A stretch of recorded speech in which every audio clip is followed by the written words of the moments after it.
Welcome to the Rock Newman Show. It's the Rock Newman Show. Folks, thanks for holding on and welcome back. I'm going to give you a suggestion, and that is if you want to do your friends and family a favor, tell them to tune in to the Rock Newman Show at rocknewmanshow.com because we've got a great one for you today.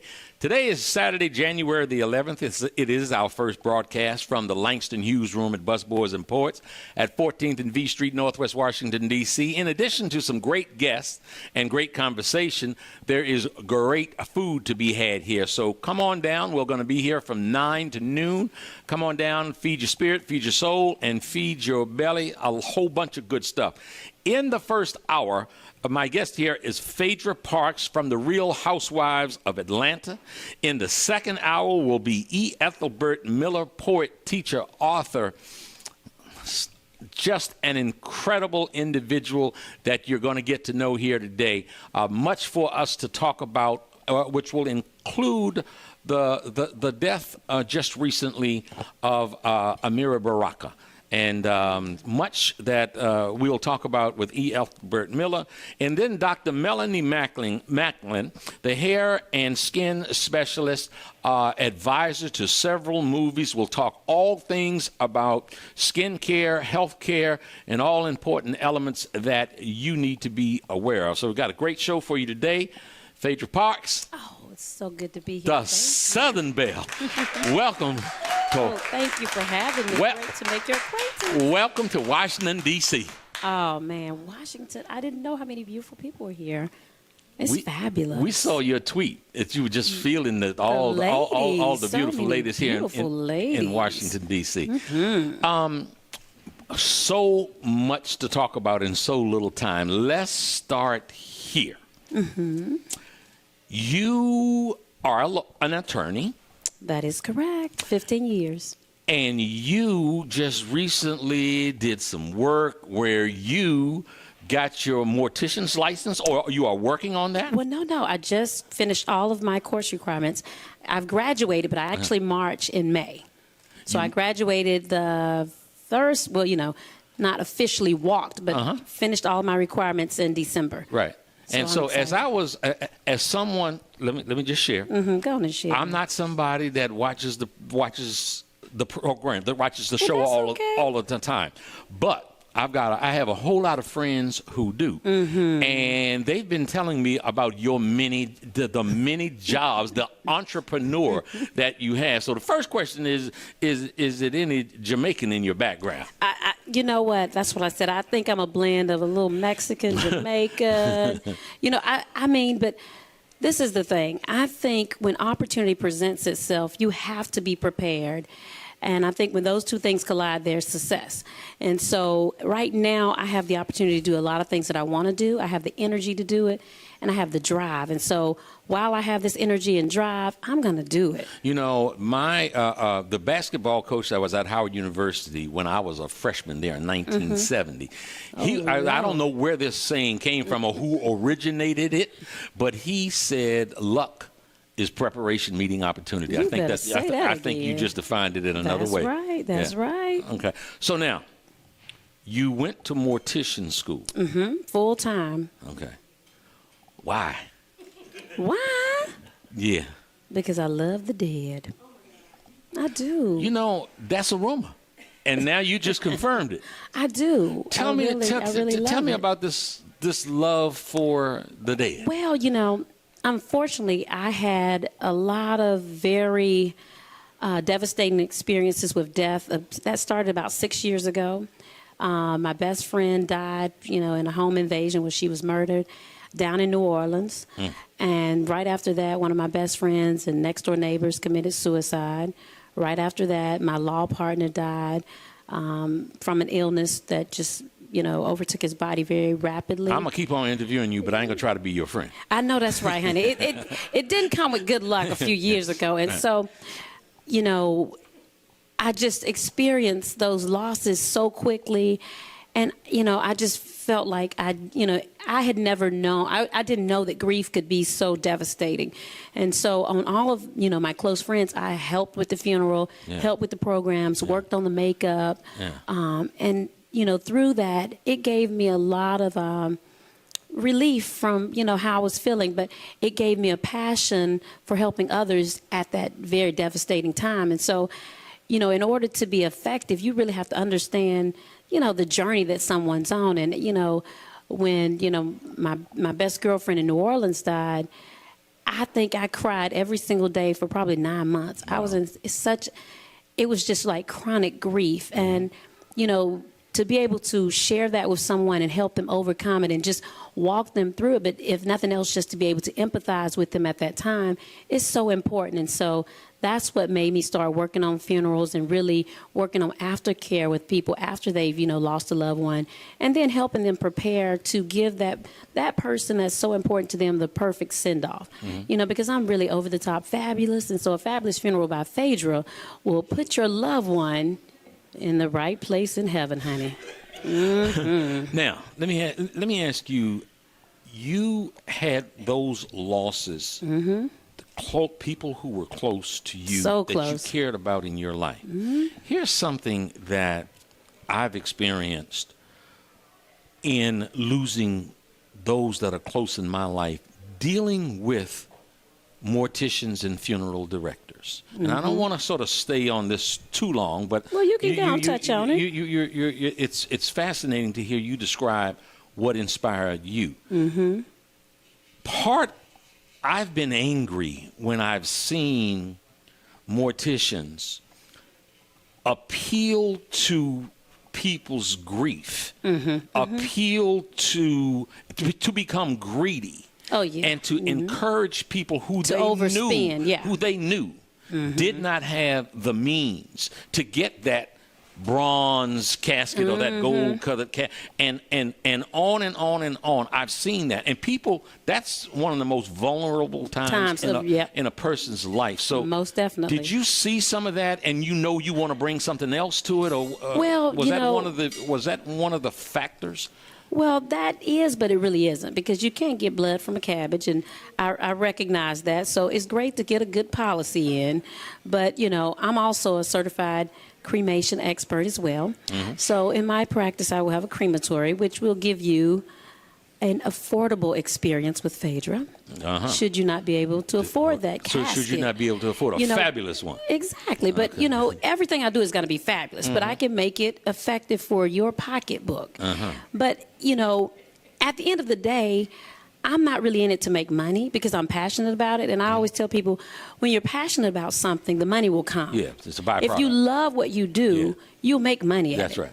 So I'm not, I think it's sort of a ministry. Mm-hmm. So I'm not doing it to make money because, I've got plenty coins. Mm-hmm. I'm just doing it to go ahead and, bless other people with the things that I've learned with my experiences with death. Okay. All right. Let's switch up. I was excited about having you on. Ooh. You're somebody that, it won't be long before you'll have 1 million Twitter followers. You're on your way. We see that you're emerging as a star and a serious star and personality. A lot of folks hit me up on Facebook, hit me up on Twitter, and because I put out, hey, and bang, I retweeted it. Bingo. Mm-hmm. Phaedra is going to be on the Rock Newman show. What would you like to ask her? And there's a whole lot of stuff, and I'll do some of that. Mm-hmm. Here's what I'd like for you to hit first, what might be the difficult one. Okay. Those that say, oh, those reality shows with those women just demean other women and demean African Americans and on and on and like popcorn. I've heard it all. Okay, respond to that. Well, what people have to realize is reality show, all television, is entertainment first. Mm-hmm.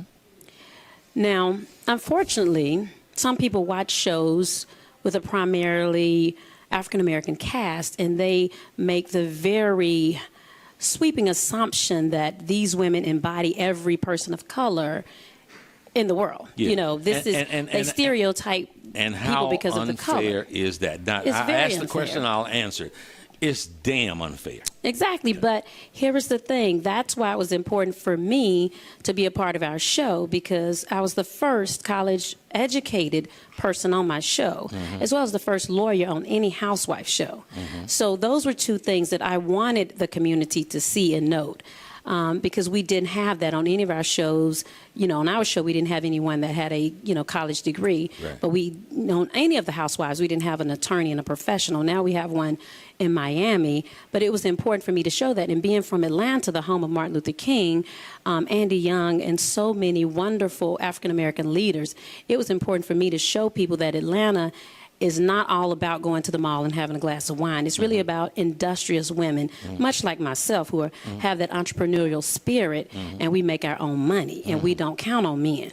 We count on ourselves. Hello, and you count your money. Yes, we count our. Okay, now, bank. So you Deposits. you just articulated, the value of having an educated, That's right, successful, intelligent businesswoman. Okay. Now, someone told me I did not see this for myself, but You could go on and say it, child. I had heard that one of the cast members, Portia, you mentioned Martin Luther King, and you mentioned Atlanta and all of the greats from there, and that someone who was so deep in the struggle, Hosea Williams. Yes. Portia, his granddaughter? Granddaughter, that's what they say. Granddaughter Yes, was somewhere, and there was a tour being given, and somebody talked about the Underground Railroad, and she said something like, "Do you mean to tell me a train ran underground here?" We did have that. That did happen on the show a few weeks ago. We went to Savannah, and in actuality, in researching her grandfather, he was actually a chemist in Savannah. So she didn't tell it to me, but I just did a little research myself, and found that out. And he was a very, very articulate, very intelligent, and very he was well-educated strong man. Strong exactly, man in very the strong. Yeah. But Portia was struggling with her Black history on that day. I would say so. She was struggling. I would say. Now, how did you react to that? Well, I was trying to assist her, but my help wasn't being noted. So I just moved it right along, and I just you try to give a helping hand. If they don't grab, you have to just wait till they're ready to reach out for it. But Portia's a very sweet girl. She's very beautiful, and she's a pretty girl. Okay, all right. Now, these shows are about so many things. Part of it is about relationships. And I just heard something this morning that I didn't like. Uh-oh. And it was someone who you dated at one point coming back and sort of demeaning the relationship that you guys had. Well, yes, that occurred on last week. And I said, you know what? That wasn't a manly thing to do. It surely was. I was kind of tired. Yeah, I was wondering if he was wearing panties or pants that day. Yeah, okay. But, sometimes men wear panties in Atlanta in particular, and pumps, and lip gloss. Okay. And wigs, and all the other accoutrements that ladies love to enjoy. However, this is a man who I grew up with, and, we've known each other forever. And this is, something from 17 years ago. Right. So I consider that to be much like ancient history. But, when people want to get on TV, they'll do anything. And so I said, if I have to be the sacrificial lamb, Candy and I, for you to get a job so that you can revive your, unfortunately, buried career, then just give us our 20% on management, honey, and we can move right on. Was it buried like 6 feet, his career? He is an NFL player, and he's retired, or they retired him, and unfortunately he hasn't been on a dance-off. He's not Hines Ward or, Warren Sapp or any of those greats. So, he needs the energy behind him. And, of course, Candy and I, we've become very successful. Right. And, sometimes people feel a need to step on others so that they can advance themselves. But everybody knows that's not how you do it. Fascinating person you're talking about. You guys have advanced yourselves. Sort of someone that just blew up, Nene Leakes. Yes. You've been up close and personal. Tell us about Nene Leakes. What do you want to know? Just, I'd like for you to sort of, your observations of her. A lot of people, here's, when you're in the eye of the storm, people oftentimes treat you almost as a cartoon, as a caricature, but everybody is a real person. Exactly. So who's the real Nene Leakes? Well, I've known, well, let me not say that. We're from the same hometown. When I was in the 8th grade, she was in the 12th grade, and she's, so there is some age difference there. But, we're from a small town, but, I've seen her as a young person, and Nene was always, very outspoken. She was always a ball of joy and fun, and that very comical person. And, I have just seen her really blossom. And, just to see her go from reality TV to the new normal to Glee, it's inspirational to anyone who's in reality TV, because she has really used the platform successfully to, obviously get other jobs and to translate it into other revenue streams. And so I'm very proud of her. We've had our differences in the past, but at the end of the day, she's a black woman, I'm a black woman, and when I see her move forward and open the doors for, people on our show, I can't hate. I'm very happy for her. I mean, she's definitely got a mind of her own. She's can be stubborn. She gets mad and she raises a lot of hell sometimes. But, she's a sweet person. And she's there's a tender side to everyone. So I'm really proud of Nene. I'm very happy for her success. I mean, I'm glad she's followed her dreams, because she always said that she was going to be famous. She always said that her name would be in lights, and so she spoke her own destiny, and it came to pass. So I can't be mad at that. Well, tell me, in your words, what's the message of the Housewives of Atlanta? Foolishness is fun. I mean, at the end of the day, it's about a group of women with very strong personalities who bicker a lot. It's like a telenovela, it's like a soap opera with just regular people. We're going to go to break, and when we come back, I'm going to ask you what was drawn. We're going to want to talk about, hold that book up, Southern Belle. We want to talk about your book, Southern Belle, and a whole lot more stuff with Phaedra Parks from the Housewives of Atlanta on the Rock Newman Show. And now, The Rock Newman Show. Welcome back, folks. Today's Saturday, January the 11th, 2014. My guest in studio, Phaedra Parks from the Housewives of Atlanta. We've got coming up the incomparable E. Ethelbert Miller, poet, teacher, author. Much to talk about in the 10 o'clock hour. And then in the 11 o'clock hour, 11 to noon, Dr. Melanie Macklin, hair and skin specialist, dermatologist, to talk all things about hair care and skin care. And she'll talk about her involvements in various movies, her magazine articles that she writes, her own incredible products. So we've got a great show for you. But right now, let's get back to Phaedra Parks. Phaedra, what attracted you to want to be a part of Housewives of Atlanta? Well, I had been the attorney for some of the castmates prior to me actually becoming on the show, becoming a castmate myself. So, when they asked me, I was pregnant with my first child, and they said, well, you know what, Phaedra, have you ever thought about joining the show? Because I was having a difficult pregnancy.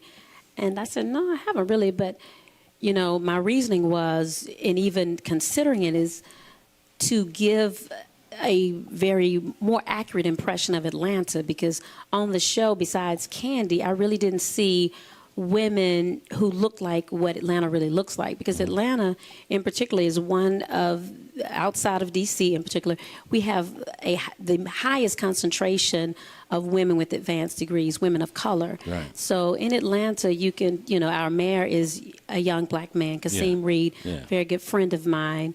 Most of the people there in power are young African Americans, whether it, be a man or woman, but in particularly, it's a strong concentration of young black professionals. And I didn't see any black professionals on the show, and I just saw women who had married money or married athletes and who were living a lifestyle of leisure, shall we say.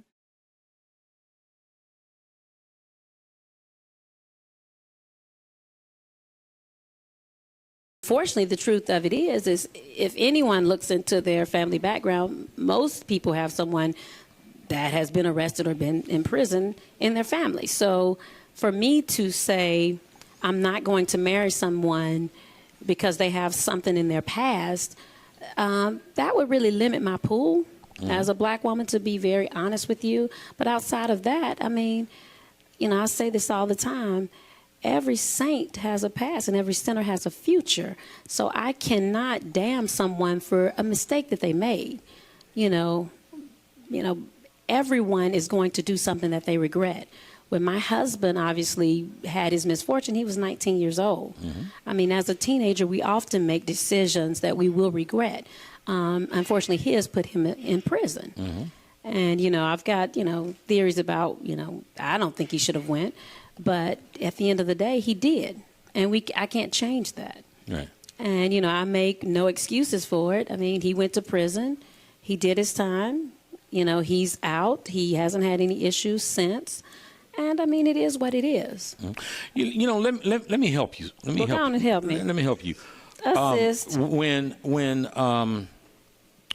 Betty Shabazz's parents were very, very upset that she was going to contemplating getting married to Malcolm X. They talked about his prison background. They talked about the hoodlum that he had been, and all the all the things in his life that put him in a dark place. And she said that she had the comfort of being able to communicate with them what joy it is to marry a man when he's ready. And that Malcolm was ready. So if you get that question anymore, you can go on and just say, you know. I'm going to use that. Talk you, Mr. Rock. talk about Betty and Malcolm.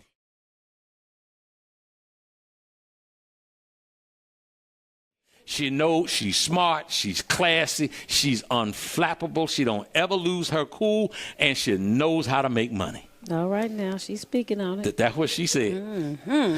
What a compliment! Yeah, Gosh, I really did want to share that because Thank you. know, I'm aware that what you guys do.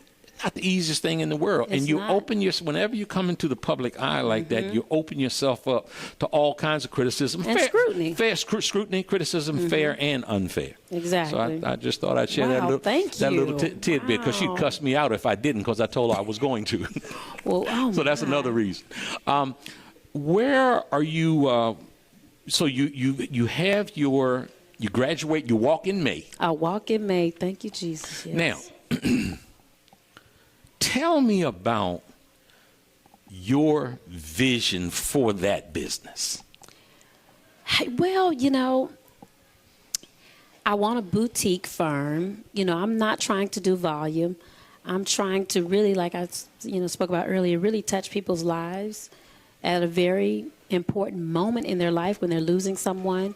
And so I'm not really, volume is great, but I want to do great work. I really want to help the community. I mean, and, people have seen me working in funerals for over, now 6 years. And people think I've made money at it. I've never made a dime, never took a penny from any family that I've worked for.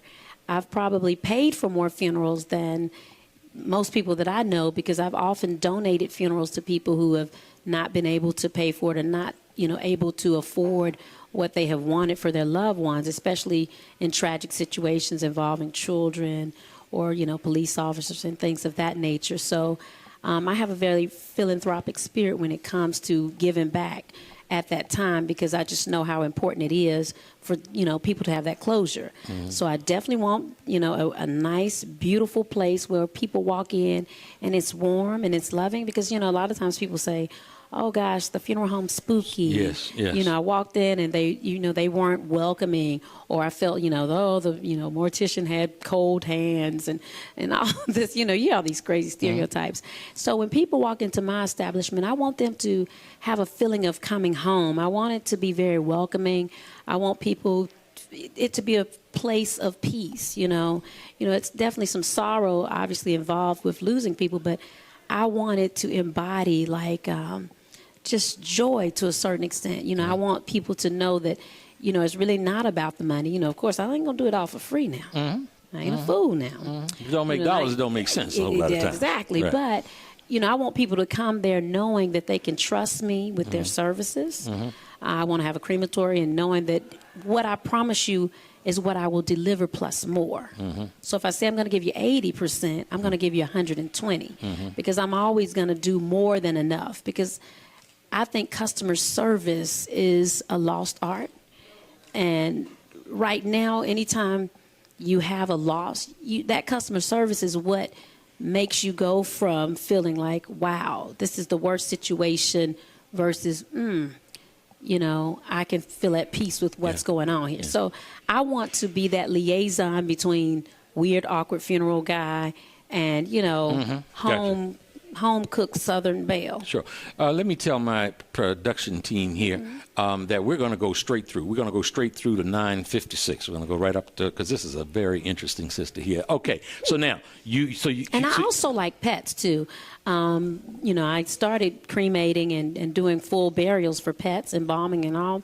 And so I love pets because, for people who are, don't have children, pets sometimes become like children. So I want to obviously provide services for pets as well. Do you have a pet? I don't. I'm afraid of dogs. Really? But if they're dead, I'm not afraid of them. Because they won't bite then. Well, I was bitten badly at 13, and I had a phobia I was afraid of and did not like, and was very, in private and in public, talked about my disdain for them. And on September the 15th, my wife and I got a little have a niece, and then lost our mind. Both of us we shot out, gone all the way. That's the focus. That's the priority. And it's like ain't nothing else more important. That little baby has become our world. So, from somebody who had those feelings that you have, I'm going to tell you, it's an evolving story for me. And I'm still trying to grasp it. I'm doing a little writing, in terms of sort of the depth of feeling that I find myself having for this little creature that is, sort of very much dependent on us. So stay tuned. I might be holding up a book one day about me and Monty. That's a cute name. That's the baby's little name. So you've got the vision for the mortuary and all the good, great, and wonderful things about that. What else is Phaedra going to be doing? What can we expect? And before we wrap up, we got another 5 minutes or so.